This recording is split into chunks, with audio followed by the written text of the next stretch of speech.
টানটানা। কোথায় এসেছিস? আমি এসছি সিটং এ। ওয়াও, সিটং এ কোথায় থাকছি আমরা? সিটং এ থাকছি ফোর সিস্টার হোমস্টেতে। ও, ওকে। তো আমাকে একটু রুম ট্যুর দিবি না? ওকে, আয়। ওকে।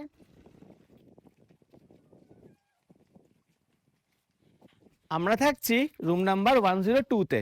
ওকে। আয় ভিতরে।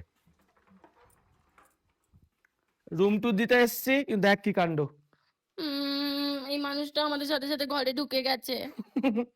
ওকে, তো এটা হলো রুম। কেমন? খুব সুন্দর রে। এটার পেছনে কি আছে? এটার পিছনে তো আছে আসল জিনিস। আয়। টানটানা। ওয়াও, কি মারাত্মক। আর এটা হচ্ছে আমাদের ওয়াশরুম। Perfect stay.